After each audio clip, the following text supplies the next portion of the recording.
કે જે તમારા બચપનના ટ્રોમાસ હોય ને, લોકો હીલ કરવા જતા હોય છે. સાચી વાત but still there is a way to convey. હંમેશા મારવાનું કે હંમેશા તમારું જ ઓપિનિયન એ લોકોની પર નાખવાનો એ યોગ્ય હોતું નથી. Everyone wants to live better life. Right. Everyone wants to be in good shape, good physical health. Everyone wants to have good relationship with their right. parents, with their spouse, with kids. તો આ ત્રણની વસ્તુ, આ ત્રણની around જ life ફરતી હોય છે. સાચી વાત છે. I have been through a lot of things, but કઈ જે રીતે તમે મને કીધું ને, અગર જ્યાં સુધી પડતા નથી ત્યાં સુધી શીખતા નથી. મેં ફર્સ્ટ સેન્ટેન્સ કીધું કે તમારા it completes you. A call with my father makes me so happy. ભલે મારા પપ્પા મને આજે બી ફોનમાં સમજાવે, આમ જ્ઞાન આપે, કહું ને લિટરલી હું ક્યારેક આમ પકી જાઉં, બેટા આમ કર્યું, ઓલું કર્યું. અચ્છા, તે વચમાં જ મેં છે ને આમ ફ્લિક્સ કપાવેલી વાળમાં, તો મારા પપ્પા હજુ એ મારું, આઈ એમ 37, માય ફાધર સ્ટીલ કેમ આટલા નખરા કરવાના, કેમ આટલું મેકઅપ કરે છે. પપ્પા મારા હસબન્ડ નથી બોલતા, મારા ઇનલોઝ નથી બોલતા. નાઉ આઈ એમ ગ્રોન અપ. તો ભાઈ બટ સ્ટીલ એક call with my dad max me feel સાચી સો વાત છે. હેપી. ભાઈ મને સાચી કેટલું બી વાત બોલે. છે. સાચી વાત છે. સો રિલેશનશિપ, હા ભલે આપણે એ લોકોની વેલ્યુ આમ ન કરતા હોય, but you no there worth. ફોનમાં આપણે હમ. કહીએ હા પપ્પા, ઓકે ઓકે ઓકે, સાંભળી લો. Is very possessive, my dad is very right. Possessive. Eventually કેવું થાય કે એ બધી જે એ લોકોની પોઝેસિવનેસ ને જે પેલાના લોકોનું બધું હતું ને, એ આપણને હમ. કંટ્રોલમાં રાખ્યા, આપણે સારા સાચી માટે વાત છે. હતું. સાચી વાત છે. અત્યારે જેટલી ફ્રીડમ મળે છે ને બચાવવાનો, તો એટલું બધું એ છે ને વસ્તુ, અને માણસને કેવું છે, અમારા ઘરમાં પણ આ જ વસ્તુ છે કે પપ્પા પહેલાથી એકદમ ફ્રી હતા, મમ્મી પહેલાથી સ્ટ્રિક્ટ હતા, તો એક બેલેન્સ બનીને રહ્યું છે લાઈફમાં. તમે ક્યારે ખોટા રસ્તે જઈ નથી શક્યા કે એક સાઈડથી ફ્રીડમ પણ મળી રહી છે ને એક સાઈડથી સ્ટ્રિક્ટ પણ છે કે આ વસ્તુ નથી કરવાની અને આ વસ્તુ કરી પણ શકે છે. તો બહુ બેલેન્સ રીતે લાઈફ જીવ્યા છે અત્યાર બેલેન્સ સુધી. બહુ જરૂરી છે, બહુ અને જરૂરી બેલેન્સ છે. બહુ જરૂરી છે. હું છે ને મારા હસબન્ડને ઘણી વાર કહું કે એમણે થોડા સ્ટ્રિક્ટ છે રિગાર્ડિંગ માય ડોટર, ઓકે.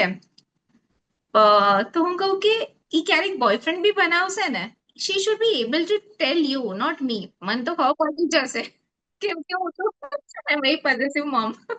મને તો ખબર પડી જશે. But she should be able to tell you very frankly, પપ્પા I am going on a date with my boyfriend. એટલું કોન્ફિડન્સ હોવો જોઈએ પોતાના, તમારું એટલું બ્યુટીફુલ રિલેશનશિપ હોવું જોઈએ તમારા ડેડ સાથે, તમારા પેરેન્ટ્સ સાથે. એટલી ટ્રાન્સફર, ભલે તમે સ્ટ્રિક્ટ બી રહ્યો, but at the same time તમારી ટ્રાન્સપરન્સી બી હોવી જોઈએ કે no, I am going out with my friends. Right. That way. Parenting is very important when it comes to parenting ના. તો આમ જોઈએ તો બહુ ઇઝી જોબ છે ને આમ જોઈએ તો બહુ જ તે ટફ છે. બટ એ આપણે કહીએ ને હમણાં જેવી રીતે આપણે વાત કરી, અગર બેલેન્સ બનાવીને રાખ્યું ને તો છોકરાઓ ક્યારે રિસ્પેક્ટ પણ નહીં ખોશે ને છોકરાઓ પોતે ક્યારે પડશે પણ નહીં. એ બેલેન્સ બનાવવું જરૂરી છે. ઘણી વખત તો મને પપ્પાએ છોડી પણ દીધો છે કે પડ તું, મેં પકડીને પણ નાખ્યો છે તને નહીં પડવા દઈશ. બટ એ જ બેલેન્સ હતું, એના લીધે અત્યારે કોઈ પણ પોઝિશન પર અત્યારે પહોંચ્યા છે, બસ એ બેલેન્સના લીધે પહોંચ્યા છે. તો ઇટ ઇઝ વેરી ઇમ્પોર્ટન્ટ. અને I would suggest every parent not to force their children, કોઈ પણ વસ્તુમાં નહીં, પછી કોઈ પણ વસ્તુ હોય, કોઈ પણ વસ્તુમાં પોતાના છોકરાઓને ફોર્સ ના કરો, સમજાવવાની કોશિશ કરો સારી રીતે. એક વખત ચિલ્લાવીને પણ એક વખત સમજાવવાની કોશિશ, પણ સમજાવવાની કોશિશ કરો. જે દિવસે ફોર્સ કરશો ને એ દિવસે જે સ્પ્રિંગની રીતે ઉછાળવાના છે ને એ લોકો, કારણ કે અત્યારે સિચ્યુએશન એ જ ચાલી રહી છે. એક ઈ વસ્તુ, એક ઈ વસ્તુ સ્પ્રિંગની જેમ ઉછાળવાની. સેકન્ડ ચીઝ, જે ડર બેસે ને એ લોકોની અંદર, જે હમ. ટ્રોમા, આ બધી બચપનમાં, so I am learning healings and all ને, તો મને આ બધી વસ્તુ શીખવા, આઈ એમ લર્નિંગ કે જે હમ. તમારા બચપનના ટ્રોમાસ હોય ને, સાચી લોકો વાત છે. હીલ કરવા જતા હોય છે. એ લોકોને નથી ખબર, પેરેન્ટ્સને નથી ખબર. પેરેન્ટ્સ આર ગુડ ઓલવેઝ, તમારા they are like hmm. God, એ લોકોને નથી ખબર. સાચી વાત બટ છે. Still there is a way to convey. હંમેશા મારવાનું કે હંમેશા તમારું જ ઓપિનિયન એ લોકોની પર નાખવાનો એ યોગ્ય હોતું નથી. રાઈટ. એનાથી બચ્ચાના ઇમોશન્સ પર બહુ ફરક પડે છે. એ બહુ રાઈટ. દબાયેલું હોય છે પર્સન, બચ્ચા બહુ રાઈટ. દબાયેલા છે. તો એ બી કન્સિડર કરવું જોઈએ.